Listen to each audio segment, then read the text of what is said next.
I was happening, y'all? It's your boy Rico from RicoScores, bringing y'all a very random Redskins report. Was just looking back on the whole Quinton Dunbar trade and the whole situation, and I realized getting a 5th round pick for him wasn't as bad as I originally thought. So I'm using this video to dive into why. I'm taking a look at some of the Redskins 5th round picks in history, especially recently. I'm taking a look at a lot of the 5th rounders or later that ended up being great in the NFL, especially at positions of need like tight end, cornerback, wide receiver. There's some great quarterbacks throughout the history, but I don't feel like we need a quarterback. So I'm basically just making this video to give y'all the bright side of the whole Quinton Dunbar trade and why we should trust the process with Ron Rivera. So let's get it.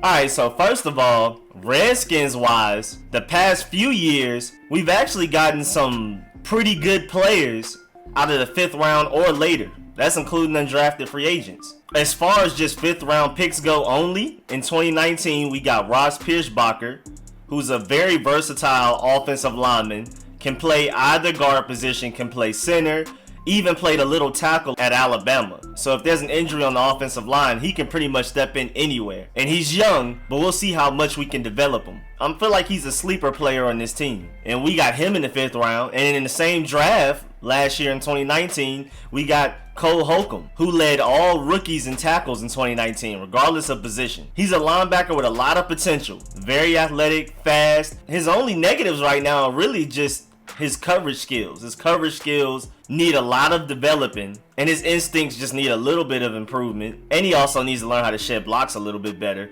But he can end up being a really good linebacker for us, especially as he develops further. I mean, if he can learn how to cover well, it's over with. And then in 2018, we got Tim Settle, interior defensive lineman. He could easily be starting on another team, but because we have Jonathan Allen, Daron Payne, and Matt Ioannidis, he barely plays. We mostly use him for goal line situations since he's so big and able to disrupt so much going on in the offensive line and able to penetrate even at his size. He has great ball get off. One of those guys that it just seems like he knows when the ball is getting snapped. So he's very disruptive. He just has a tendency to fall a lot. He like trips and falls a lot. But when he's not doing that, he's being very disruptive and sometimes dominating. So it's crazy that we even have him as a depth piece because he can go to a lot of other NFL teams and start today easily. And then in 2017, we got Jeremy Sprinkle. That's not much to be happy about, but after being forced into a starting role last year, even though he was very inconsistent with his hands and he's not the best blocker, he gave us pretty good value for a 5th round pick. I would be very disappointed in him if he was like a 1st or a 2nd round pick, but a 5th rounder, he's definitely given us more than you really expected from him. We still want more from him, of course, because he seems to have butterfingers, and I'm hoping that Hale Hinges, Logan Thomas, Richard Rodgers, and whoever we may draft, hopefully Adam Trautman and or Thaddeus Moss, can beat him out on the roster spot because I don't really like Jeremy Sprinkle like that. But as far as 5th round picks go, I feel like we got a little something out of him. Then in 2016, probably our best 5th round pick, maybe of ever, definitely arguably of recent years, Matt Ioannidis. One of the most productive defensive linemen in the league. He doesn't get a lot of minutes, but when he does, he makes them count. He's definitely our best pass rushing defensive lineman right now. And him under Jack Del Rio is going to be insane. I mean, he was doing that in a 2-gap system. Now in this 1-gap system where Jack Del Rio and Ron Rivera are going to have our defensive linemen focused on penetrating rather than go to the offensive linemen, just take up space and let the linebackers make plays. Matt Ioannidis will be asked consistently to just go and attack, which is going to make him even deadlier. And we got him in the 5th round in 2016. Should be a Pro Bowler if we gave him more minutes. Then in 2015, we got linebacker Martrell Spate. He did his thing. You know, he was cool. Definitely worth it in the 5th round pick, the value that we got out of him. I liked it. 2014, we got Ryan Grant. Not very noteworthy, but you know, he kind of did his thing every now and then. Very low ceiling type of guy, but high floor because of his route running and his pretty good catching, but you know what I'm saying, nothing to really brag about. And in 2013, in the 5th round, we got Chris Thompson, who, when healthy, was arguably the best third down back in the league. Even under Jay Gruden's offense that never really took off, and even with the offensive line that had so many injuries and problems, an inconsistent wide receiver and quarterback play, Chris Thompson, when healthy, was one of the very few bright spots on the Redskins team for a while now. I'm sad to see him go because J.D. McKissic is pretty much the Chris Thompson replacement, but when healthy, Chris Thompson did his thing, and I really appreciate him, and he was a big pickup for the Redskins in the 5th round in 2013. Now looking back on what he's done for us. And then, concerning the Redskins, recently, even later than the 5th round, we've gotten some greater guys. I mean, we got Kelvin Harmon in the 6th round last year, who is almost like a Pierre Garçon clone to me. He's just a little bit slower, but he's also a little bit bigger. But he loves to trash talk. He loves to block, great blocker. Santana Moss said that he hasn't even scratched the surface yet, so we're expecting big things out of Kelvin Harmon. Even during the draft, people were confused why he still didn't get drafted yet. That was like one of the main topics. After every round that passed, Kelvin Harmon still didn't get picked. People were projecting him to go in the 2nd round, maybe even the 1st near the end. He slid all the way to the 6th round and we got him. Crazy value. Then you got Jimmy Moreland in the 7th. I feel like by year 3 at the latest, he'll be one of the best corners in the league. Small school guy, went to James Madison. When we first drafted him, I didn't know if James Madison was his name or the school name. Between Jimmy Moreland and James Madison, I didn't know which was which. So he was a very small school guy, dominated there, ball hawk, all kinds of interceptions. Then we took him. He came to the Redskins, started to show a little something in training camp, getting interceptions there also. He's just one of those guys that need to catch up to NFL speed and NFL level talent, especially since he didn't play in Division I football in college. But I feel like by year 3 at the latest, he's gonna break out and be one of the best corners in the league. Just watch. So that's crazy value in the 7th. Then you have Steven Sims, undrafted free agent, gonna be one of the best slot wide receivers in the league. Scott Turner's gonna also use him as like a gadget receiver. So expect him to actually have some pretty good fantasy football value for all my fantasy football guys out there like me. I mean, he's gonna be getting the ball in any way possible. Screens, sweeps, reverses, everything. And then him in the slot just was unfair last season, especially those last few games. If you go back and look at that last game of the season against the Cowboys, he was putting in work. So expect big things out of him. He's going to be one of the big reasons why our offense is so deadly for years to come. And then you have linebacker Shondion Hamilton. He's my favorite out of the entire linebacker group, excluding Reuben Foster, of course, because Reuben Foster technically isn't healthy yet. But out of all of the healthy guys, Josh Harvey Clemens, Shondion Hamilton, Cole Holcomb, John Bostic, Kevin Pierre-Louis, Thomas Davis, Shondion Hamilton is my favorite one. He was one of the best coverage linebackers in the entire league last year, like literally top 3. And he's also a very high IQ, very instinctive guy. Nick Saban was sad to see him go when he finally declared for the draft. Like, Nick Saban couldn't stop talking about him. Shondion Hamilton, even while Reuben Foster was there and Rashaan Evans and all of them, Shondion Hamilton was the quarterback of the defense. He was the on-field coach. And Nick Saban depended on him to do a lot for those defenses that were winning championships. The only reason we got him in the 6th round was because he was hurt. So as long as he's healthy, I'm expecting him to easily become a Pro Bowl linebacker for us. Great value. I mean, ridiculous value in the 6th round. To me, him and Steven Sims are easily 2 of our top 5 best value picks that we've had in the draft in a while. Like possibly the past 10 years. As far as like when we got them and how much they'll produce for us. Shondion Hamilton and Steven Sims are definitely top 5. And then you have Chase Roulier, who we got in the 6th. He's our starting center, one of the most dependable offensive linemen we've had on this team. Doesn't get hurt much. Was holding it down that Alex Smith season when everybody else was hurt. We even moved him to guard sometimes just to be able to patch together an offensive line to throw out there on Sundays. When we had Josh Johnson starting and all of that type of stuff. I mean, it was crazy. Chase Roulier has been through it all, and he's been very dependable for us. He's been a little inconsistent these past couple of years, but those first 2 years, he was looking like a sure thing at center. And I'm expecting him to bounce back once we finally have a fully healthy offensive line, and he's not having to pick up the slack for everybody else. So great value out the 6th round. And then we cannot forget Alfred Morris, 6th round in the 2012 draft, when him and RG3 in that 2012 season were just setting the league ablaze, man. He didn't last long, but that RG3 season, he was putting the team on his back sometimes. And I feel like we got great value out of him in the 6th round, even though it was very short-lived. Alfred Morris in the 6th round is crazy. And even beyond just the Redskins, just in history, especially at positions of need, with 5th round picks or later, we could get an Antonio Brown. He was drafted in the 6th round, just hopefully without the drama. Richard Sherman was drafted in the 5th round. Shannon Sharp, the tight end, was drafted in the 7th. And tight end Antonio Gates was an undrafted free agent. So that 5th round pick, even though chances are we won't get somebody as legendary as those 4, there's still a possibility. I mean, those guys were 5th round picks or later, and in Antonio Gates' case, he wasn't even drafted. And those are 4 should be future Hall of Famers. And of course, you can't even forget Tom Brady, who was taken in the 6th round. But like I said, I feel like quarterback isn't a need. But Tom Brady in the 6th, I mean, that is ridiculous value. Arguably the best quarterback to ever do it. Or I'll say greatest. I'm not going to say most talented, but the most accomplished. Easily. And the Patriots got him in the 6th round. And then drafted free agent wise, speaking of Antonio Gates and Steven Sims and all of them, as far as the Redskins go, Hall of Famer, Hogs originator, offensive tackle Joe Jacoby was an undrafted free agent. And y'all already know what he did while he was in the NFL for the Redskins. You already know all of them Super Bowls, all triumph. And then you got linebacker London Fletcher, one of my favorite players for the Redskins growing up. One of the very few bright spots through a lot of our dark seasons. He was an undrafted free agent. We weren't the ones that took him as an undrafted free agent. I believe the Rams did, but the Redskins ended up getting him, and he put the team on his back, especially the defense, a lot of years.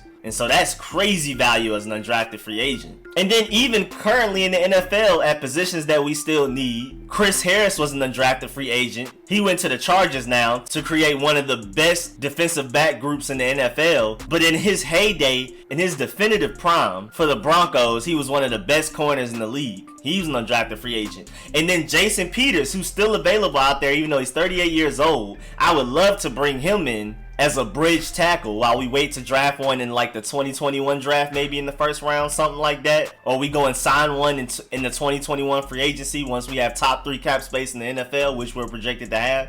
But until then, let's go get Jason Peters. He was an undrafted free agent, 9-time Pro Bowler, 2-time first team All-Pro, undrafted free agent. I mean, that is crazy value. The Bills did their thing by picking him up, and the Eagles super came up when they acquired him in 2009. I mean, he's still going strong. So that was just a quick history lesson on how valuable 5th round picks actually can be. So that's a quick history lesson. Trading Quinton Dunbar for a 5th round pick really isn't that bad when you really think about the type of value a 5th round pick can have, as long as we draft correctly, as long as we draft smart, we do our scouting. Even though with the whole coronavirus thing and things might get delayed and it's hard for scouts to do their job, I do believe in Ron Rivera and Kyle Smith to get the job done. I mean, Kyle Smith has been holding it down the past few years, finding great value beyond even just the 1st and 2nd rounds. Terry McLaurin in the 3rd. And the guys already spoke about earlier with Sean Hamilton, Cole Holcomb, and Kelvin Harmon, Steven Sims,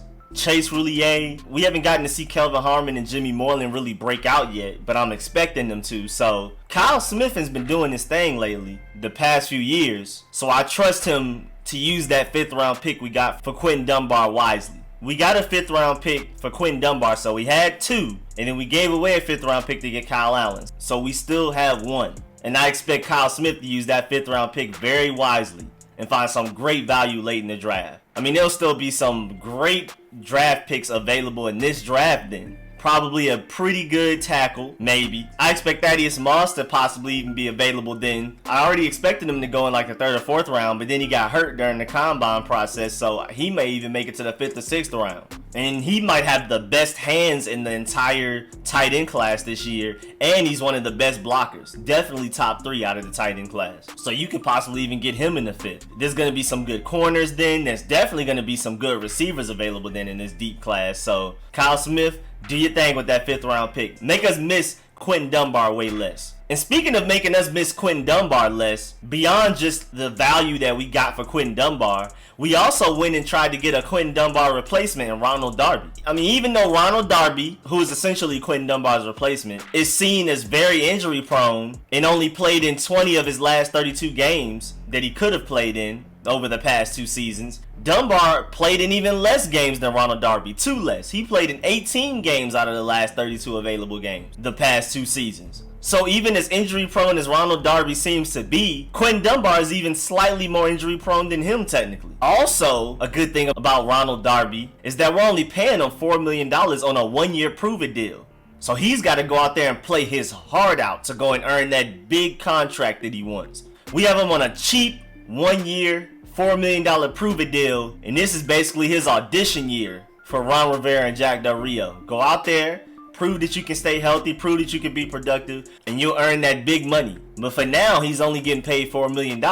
And when he's at his best and available and healthy, which was really that 2017 Super Bowl run the Eagles had when they beat the Patriots, and Eagles fans were just begging for him to come back because they really needed him, and he played a big role in them getting to the Super Bowl and winning it. But at his best and when he's healthy, he's as good as Dunbar, arguably better. And also, to compare him to James Bradberry, even though James Bradberry is more dependable health-wise, Ronald Darby, who is only getting $4 million this year, is better than James Bradberry when fully healthy and at his best. And James Bradberry is making $16 million this year, 4 times as much as Ronald Darby's making. Ronald Darby is $12 million cheaper and is definitely better than James Bradberry when healthy, and is arguably better than Quinton Dunbar when healthy, and technically is more dependable health-wise than Quinton Dunbar. But it's just a big if. It's just a matter of if Ronald Darby can stay healthy. But if he does, he is incredible value. We got a 5th round pick for Quinton Dunbar and potentially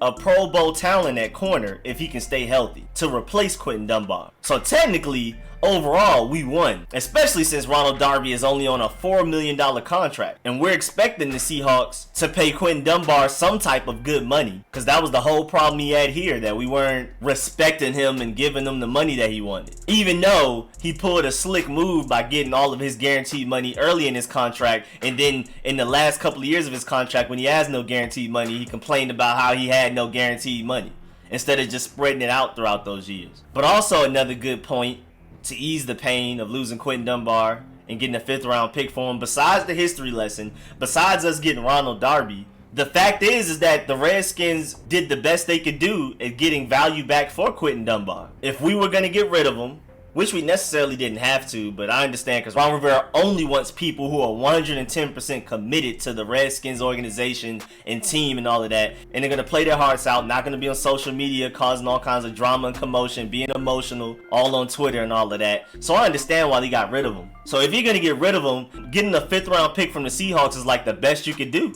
because it's reported that teams were only offering 6th round picks or worse for Quinton Dunbar. The Seahawks were the only team on the market that were offering a 5th round pick for Quinton Dunbar.